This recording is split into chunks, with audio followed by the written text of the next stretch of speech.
네, 오늘 주시는 말씀 같이 보겠습니다. 오늘은 에스더서 말씀 보겠습니다. 에스더 4장입니다.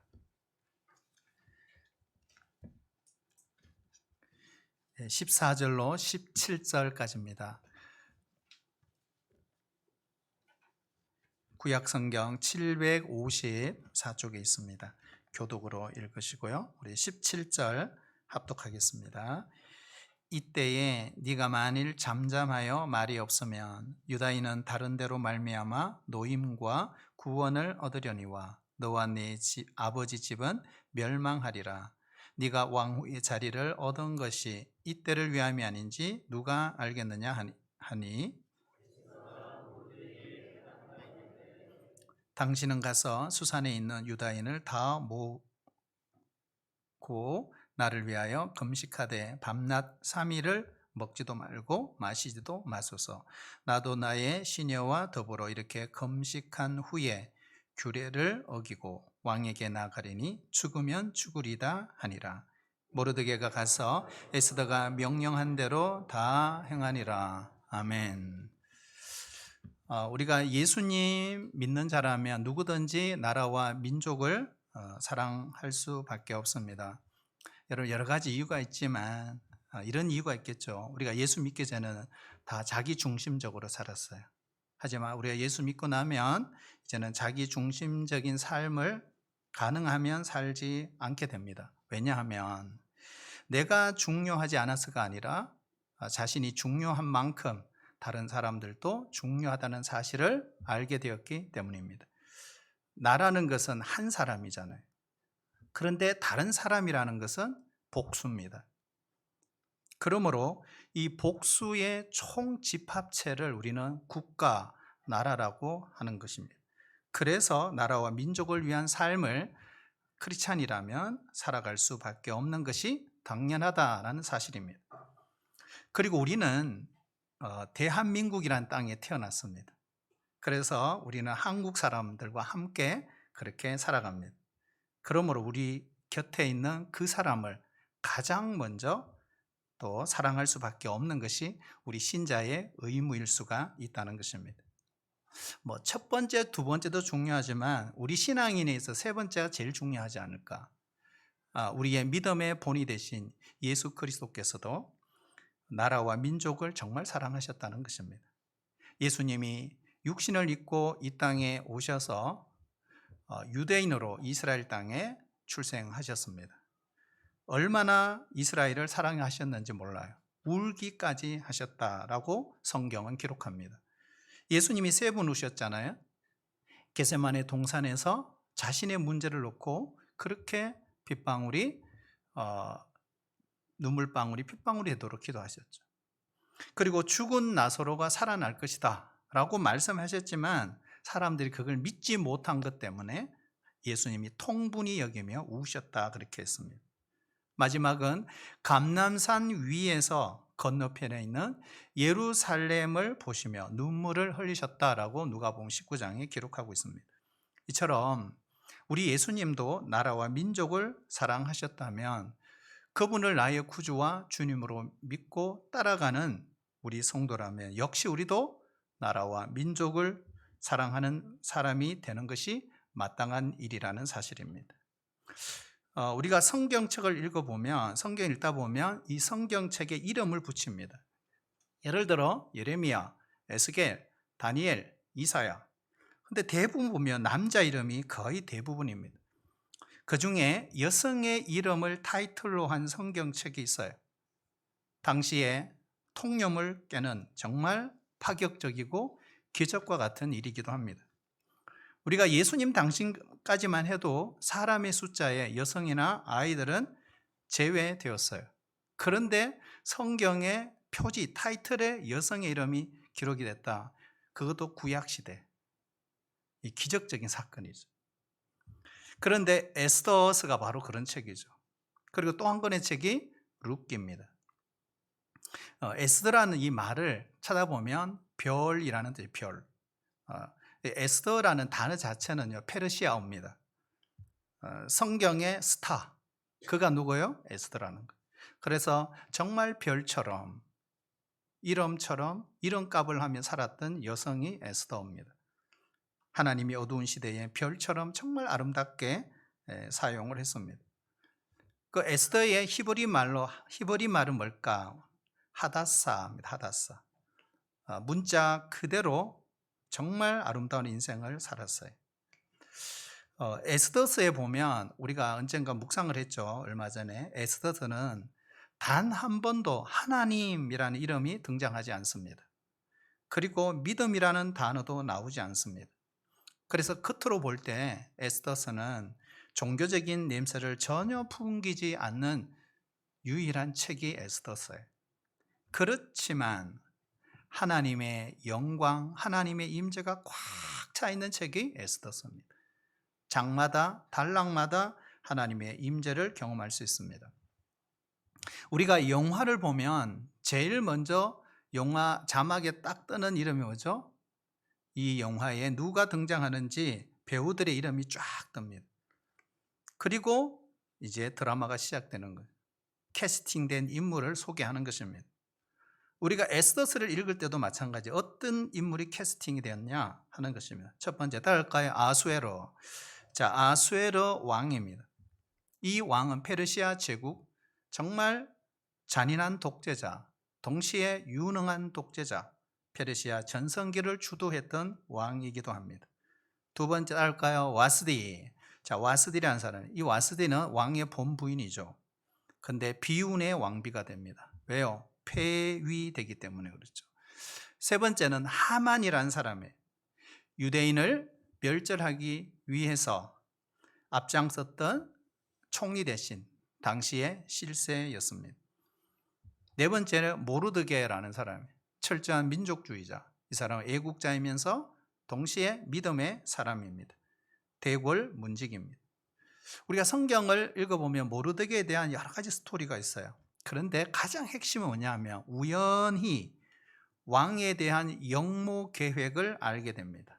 근데 사실 우연이지만 실제로는 그 속에 하나님의 섭리가 있었다는 것입니다. 우리 삶 가운데 그렇잖아요. 우연히가 어디 있어요? 사실 우연히는 없다. 그래서 다섯 번째 에스더입니다. 에스더. 우리가 궁금해하는 에스더예요. 에스더가 어떤 사람일까? 자, 우리 성경 한번 찾아볼까요? 에스더 2장 6절 7절 우리 스크린에 띄워주는데요. 우리 같이 한번 읽어보겠습니다. 시작. 전에 바벨론 왕 느부갓네살이 예루살렘에서 유다 왕 여고냐와 백성을 사로잡아 갈 때에 모르드게도 함께 사로잡혔더라. 그의 삼촌의 딸 하다사 곧 에스더는 부모가 없었으나 용모가 곱고 아리따운 처녀라. 그의 부모가 죽은 후에 모르드게가 자기 딸 같이 양육하더라. 아멘. 자, 6절에 보면 여기 보면 바벨론 왕 느부갓네살이 누굴 끌고 갔다고요? 유다 왕 여고냐와 백성을 바벨론을 끌고 갔다. 자, 여기 보면 유다 왕 여고냐가 누구예요? 여고냐가 여호야킨 왕이죠. 그러니까 유다 멸망 직전 다섯 왕을 알고 있어야 된다. 요시야, 요아스, 요야김, 요야긴, 시드기야. 이 다섯 왕을 알고 있어야 되죠. 근데 요야긴 때 포로로 잡혀가기 시작하거든요. 그때 누구도 잡혀갔다? 모르드게도. 그리고 거기서 누굴 만나느냐? 에스더를 만나는 거죠. 바빌론 땅에서. 그리고 부모가 없고 다 죽은 상태. 그래서 이 모르드게가 에스더를 키웠구나. 수양딸처럼 양부 모르드게 이렇게 볼 수 있습니다. 자, 마지막 캐스팅된 인물 하나 더 있어요. 따라볼까요? 하나님. 우리가 에스더서의 가장 중요한 주인공은 사실 하나님 자신입니다. 하나님이란 단어 한 번도 안 나오지만 숨겨진 주인공. 그분은 하지만 침묵하지 않으셨다. 하나님은 하나님의 일을 하실 때 언제나 사람을 통해서 일하십니다. 이 말에 오해가 있어요. 하나님이 사람을 의존한다는 말이 결코 아닙니다. 물론 우리는 사람 없이도 하나님은 홀로 충분히 얼마든지 일하실 수 있습니다. 그런데도 불구하고 하나님은 하나님의 형상을 입은 이 고귀한 그 인간들을 통해 일하기로 작정하신 것입니다. 그래서 인간이 소중한 것입니다. 페르시아 제국에 흩어진 유대인들, 민족의 최대의 위기가 다가왔습니다. 여기 에스더스의 최대 위기는 뭘까요? 유다인 전체가 몰살당할 그런 위기가 왔다는 것입니다. 그러나 바로 이런 위기 때 하나님은 자기 백성, 내 백성을 구원하기 위해서 바로 이 세 사람을 준비합니다. 첫 번째 사람이 바로 모르드게입니다. 자, 우리 4장 1절 우리 스크린 띄워주는데 같이 읽어볼까요? 1절 시작. 모르드게가 이 모든 일을 알고 자기의 옷을 찢고 굵은 베옷을 입고 죄를 뒤집어 쓰고 성중에 나가서 대성통곡하며 아멘. 자, 모르드게는 자기가 처한 이 현실이 얼마나 큰 위기인지 잘 인식하고 있었다는 거예요. 그래서 어떻게 해요? 옷을 찢고 굵은 베를 입고 죄를 무릅쓰고 통곡한 것입니다. 우리는 울어야 될 때 울어야 합니다. 이것은 너무나 당연합니다. 예수님도 누가복음에 보면 울어야 될 때 울지 못하는 백성들을 향해 책망하신 적이 있습니다. 위기를 인식해야 탈출구가 있습니다. 위기를 인식하는 것은 대단히 중요합니다. 민족의 위기, 가정의 위기, 교회의 위기, 개인의 위기를 인정하는 그 순간부터 하나님이 역사하고 하나님의 기적이 나타나고 하나님의 은혜가 오기 시작하는 거예요. 지난 주일 설교하면서 제가 이런 설교를 했어요. 신앙생활은 신앙훈련입니다. 그래서 저도 이 말씀이 계속 뇌리에 스치고 지나가질 않는 거예요. 신앙생활은 신앙훈련이다. 그래서 제 마음 가운데 이런 마음이 들더라고요. 너는 성도들을 그렇게 훈련시키고 기도하세요, 성경 읽으세요, 큐티 하세요. 그렇게 훈련하면서 제자 훈련까지 하면서 너는 무슨 훈련을 받고 있니? 정말 신앙이 훈련이라면 너는 무슨 훈련을 받고 있어? 이런 생각을 자꾸 주시는 거예요. 그래서 제가 하나님께 회개했어요. 그리고 그 다음 날 새벽 기도에 나와서 기도하면서 하나님께 결단을 했어요. 결단 내용 간단합니다. 잠을 자지 않겠습니다. 이렇게 기도를 했어요. 잠을 자지 않겠습니다. 새벽 기도 후에 목양실에 가라. 성경을 읽어라. 독서를 해라. 내 몸을 쳐 복종시키는 훈련을 시작해라. 여러분, 우리 신앙생활에 위기를 인식하는 것이 참 중요합니다. 이 인식 자체가 없다는 것이 정말 큰 위기죠. 그런데 위기를 인식하는 것은 어쩌면 저뿐만 아니라 모든 사람들이 다 할 수 있습니다. 그러나 거기에 그쳐서는 안 되죠. 뭔가를 액션을 취해야 됩니다. 오늘 모르드게는 하나님의 도우심을 구할 줄 아는 사람이었다는. 자, 우리 4장 3절 우리 같이 읽어볼까요? 시작. 왕의 명령과 조서가 각 지방에 이르매 유다인이 크게 애통하여 금식하며 울며 부르짖고 굵은 베옷을 입고 죄에 누운 자가 무수하더라. 아멘. 여기 보면 금식했다는 것이 눈에 확 들어옵니다. 금식했다. 여러분, 위기를 느끼는 데서 끝나지 않았다. 주님 앞에 엎드렸다. 그리고 기도했다. 이런 뜻입니다. 여러분, 기도의 가장 절실한 형태가 뭐예요? 금식 기도입니다. 이게 무슨 말일까요? 절실히 하나님의 도우심을 구하고 있다는 증거다. 이 말이에요. 하나님을 인정하기 때문에 가능하다. 그분의 능력과 권세를 믿기 때문에 이런 액션을 취한 것입니다. 그럼 우리 지구상에 존재하는 모든 종교들은 둘로 구분됩니다. 예수님의 이름을 부르는 종교와 다른 이름을 부르는 종교입니다. 우리 기독교는 예수님의 이름을 부르죠. 예수님이 하나님이십니다. 예수님이 그리스도이십니다. 예수님이 구주 되십니다. 이걸 믿어요. 그리고 오늘도 우리 찬양하며 그 이름을 불렀습니다. 그런가 하면 다른 이름을 부르는 사람도 있다. 예를 들면 석가모니, 공자, 마호멧, 안상홍, 장길자, 이만희, 문선명 이런 이름을 부르는 사람도 있습니다. 그러나 여러분, 우리는 주의 이름을 부릅니다. 왜 그럴까? 로마서 10장 13절 우리 같이 한번 읽어볼까요? 로마서 10장 13절 시작. 누구든지 주의 이름을 부르는 자는 구원을 받으리라. 아멘. 자, 주의 이름을 부르면 누구든지 구원을 받지만 거꾸로 말하면 부르지 않으면 구원을 받을 수 없다. 이런 뜻입니다. 여러분 로마서 10장 10절 한번 읽어볼까요? 시작. 사람이 마음으로 믿어 의에 이르고 입으로 신하여 구원에 이르느니라. 아멘. 최근에 시력을 조정하고 다초점 안경을 새로 했습니다. 가보니까 여러분 질과 제품에 따라 메이크에 따라 가격 차이가 천차만별이에요. 뭐 2배 이상 되는 것도 있어요.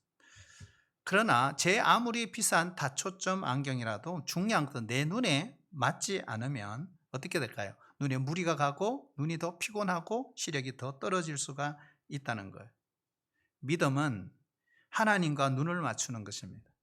하나님을 바라보는 것입니다. 그래서 오늘 모르드게는 하나님을 바라보고 그분 앞에 기도했던 것입니다. 왜요? 하나님의 도우심이 필요했기 때문에. 나라가 살고 민족이 살고 이 땅이 회복되는 길이 있습니다. 그것은 따라 볼까요? 하나님께 간절히 기도하는 것입니다.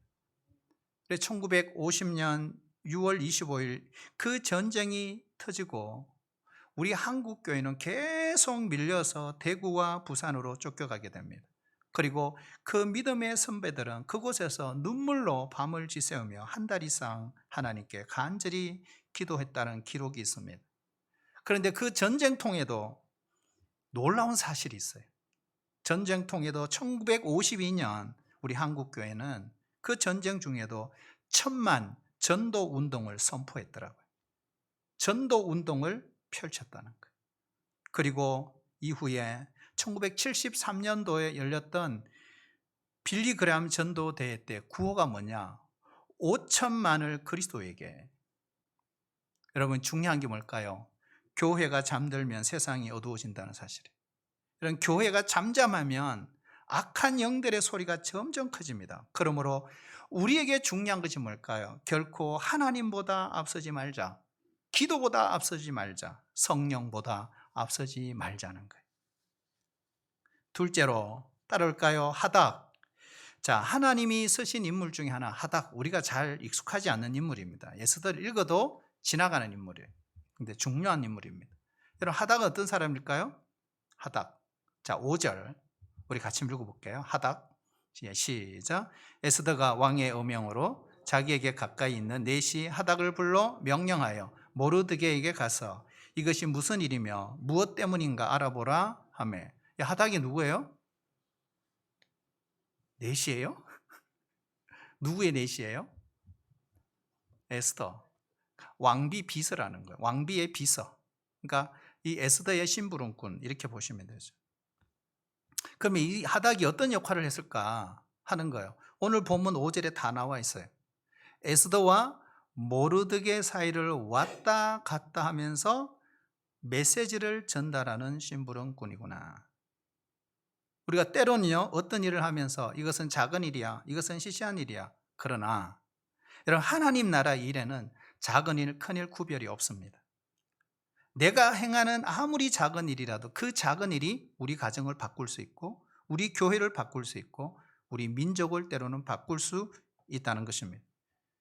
그런데 여러분 이 하닥이라는 사람이 전달하는 그 메시지는 엄청난 메시지였다는 거예요. 그냥 메시지가 아니에요. 이 나라의 실세인 하만이라는 사람이 유대인 인종 청소를 하려고 한다.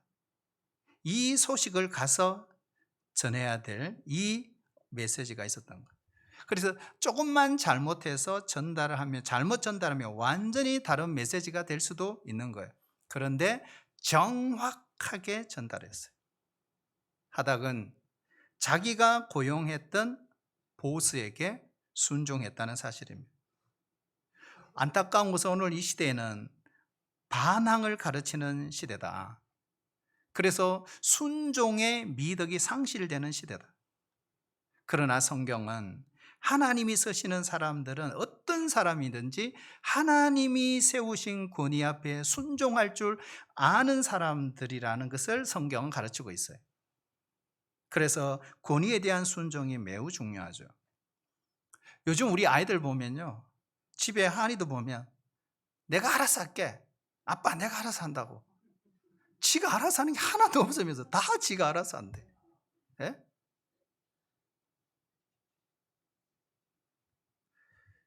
여러분 성경을 펼쳐서 쭉 우리 창세기부터 이렇게 에덴 동산에서 보면요, 하나님께 대한 반역이 마귀의 역사의 시작이었어요. 순종은 역사를 바꿉니다. 하지만 반항은 언제나 하나님의 역사를 깨트리는 거예요. 여러분 신자라는 게 뭐예요? 신자는 하나님의 말씀을 받아들이고 가르친 그대로 따라가고 살아가겠습니다라고 하는 사람이 신자입니다. 우리 기독교인에게는 노동윤리가 있어요. 노동윤리. 근데 이 노동윤리는 세상에서 찾아보기 어려워요. 그래서 성경이 우리에게 가르쳐 주시는 윤리는 세상의 도덕과 윤리보다 훨씬 더 한 단계 업그레이드된 그런 윤리예요. 달라요. 달라요. 우리 한 곡 볼까요? 골로새서 3장 22절. 우리 같이 한번 읽어보겠습니다. 예, 시작. 종들아 모든 일에 육신의 상전들에게 순종하되 사람을 기쁘게 하는 자와 같이 눈가림만 하지 말고 오직 주를 두려워하여 성실한 마음으로 하라. 아멘. 이 로마 시대에 기록된 이 글이기 때문에 종, 상전 이런 표현을 쓰죠. 요즘은 뭐예요? 고용인, 피고용인 이렇게 볼 수 있습니다. 여기 보면 상사가 나타나니까 풀면 그래. 잠깐 일하는 척. 그래서 아이 서비스 하지 말라는 거예요. 나에게 맡겨준 일이 중요하든 사소한 일이든 그 일을 기독교인은 어떻게 하든지 성실히 감당해야 된다. 동기가 뭐냐는 거예요. 오늘 정확하게 이야기해요. 오직 주를 두려워하여. 이걸 풀면은 보스가 두려워서가 아니라 주를 두려워하여 업무에 충실하라. 나를 이 일터에 보내신 분은 하나님이시다. 그 하나님을 두려워하여 내가 시간도 아끼고 물자도 아껴야 한다는 거예요. 우리 한국 사람들은요, 자기 집만 딱 나가는 순간 다 남의 것으로 생각해요. 그래서 마음대로 낭비하는 거예요. 오래된 이야기지만 우리 교회에서 보니까 어떤 아이가 화장실에서 휴지를 막 풀어가지고 막 이렇게 장난치. 근데 더 웃기는 거는 어머니가 그걸 옆에서 보고 제재를 안 하는 거예요. 계속 웃고 있는 거예요. 여러분, 그 휴지도 하나님의 것입니다. 작은 것도 제대로 아끼고 하나님을 두려워하는 삶의 모습이 있어야 됩니다. 여러분, 교회 생활만 하나님을 섬기는 삶이 아니에요. 직장 생활도 하나님을 섬기는 삶이에요. 우리가 행하는 모든 행동이 하나님을 섬기는 삶이에요. 하찮아 보이는 그 일도 하나님의 일이에요. 그래서 오늘 하닥이요, 만약에 여러분 그 임무를 감당하면서 이야, 내가 태어나가지고 왕비의 심부름꾼이나 되고 둘 사이에 왔다 갔다 하면서 이렇게 살다가 인생 종치는 거 아닌가, 그렇게 생각했다면 그 일을 제대로 하지 못했을 것입니다. 근데 놀라운 것은 뜻밖에도 그가 한 그 일 때문에 한 민족의 운명이 바뀌는 일이 벌어진 거예요. 결국 작은 일에 충성하는 사람이 큰 일에도 충성하는 것입니다. 나중에 역사가 반전이 일어났어요. 하만의 그 악한 계획이 숲으로 돌아가고 다 탄로나죠. 유대인들이 이 구원의 축제를 벌입니다. 부림절이라고 하는데요, 아마도 그때 가장 신바람 나면서 좋아했던 사람이 있다면 저는 하닥이라고 생각해요. 왜요? 그날 밤 내가 했던 그 일이 이렇게 중요한 일이었구나.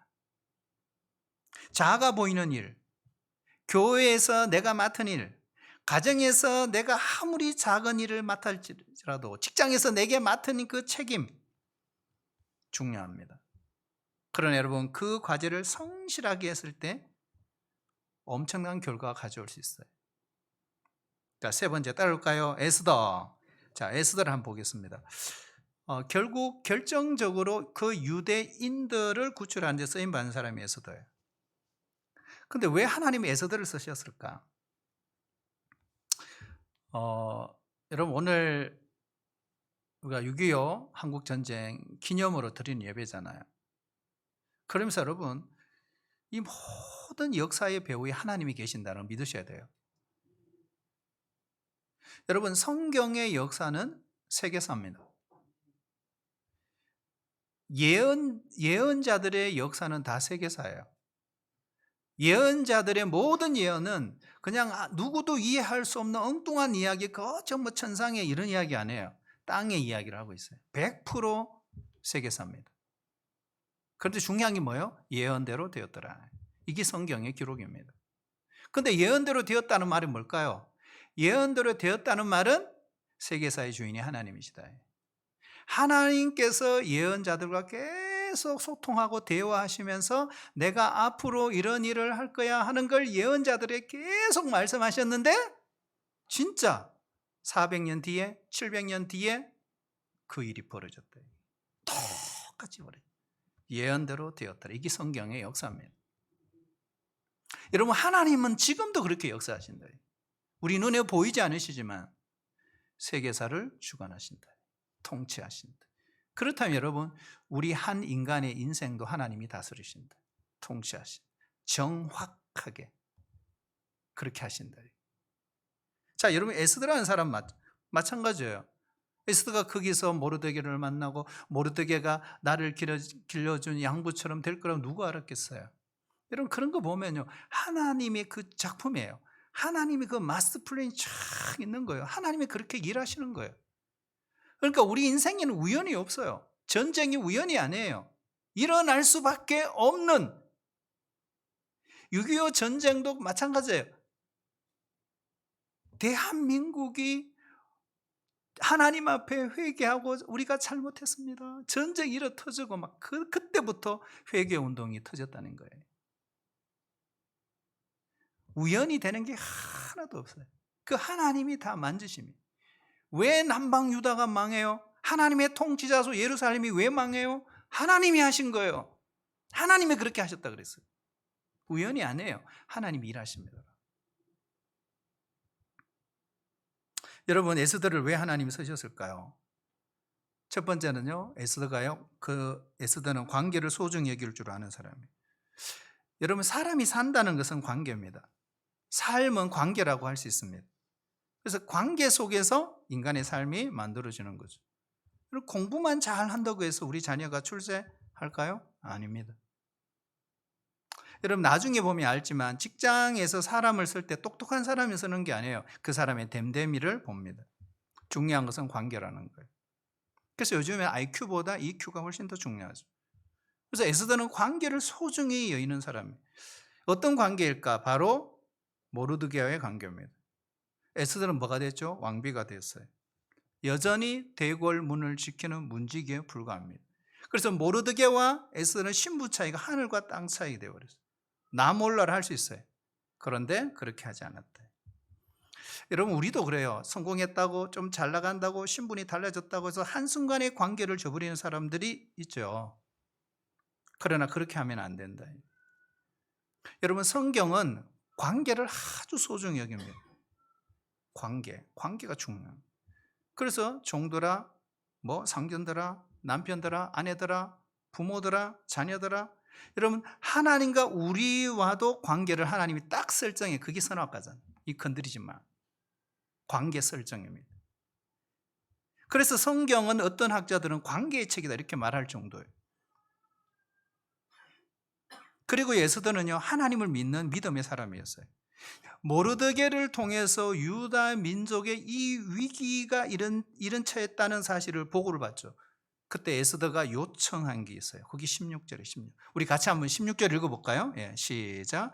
당신은 가서 수산에 있는 유다인을 다 모으고 나를 위하여 금식하되 밤낮 3일을 먹지도 말고 마시지도 마소서. 나도 나의 시내와 더불어 이렇게 금식한 후에 규례를 어기고 왕에게 나아가리니 죽으면 죽으리다 하니라. 아멘. 모르드게 뭘 요청했어요? 3일간 금식해 주십시오. 나를 위해서. 나도 금식하겠습니다. 이게 무슨 의미일까요? 간절한 마음으로 주님 앞에 나가면 주님께서 도와주실 줄로 믿습니다. 정말 도와주실 줄로 믿으면 어떻게 됐어요? 진짜 그렇게 됐더라. 나중 결론이지만 그때 하나님께서 아하수에로 왕의 마음을 바꾸어 주셨어요. 여러분, 하나님만이 사람의 마음을 바꿀 수 있습니다. 사람이 사람의 마음을 바꾼다는 건 정말 힘들어요. 거의 불가능에 가깝습니다. 어떤 분이 그러잖아요. 남편을 좀 바꿔보려고 했는데 그만뒀다. 안 돼요, 여러분.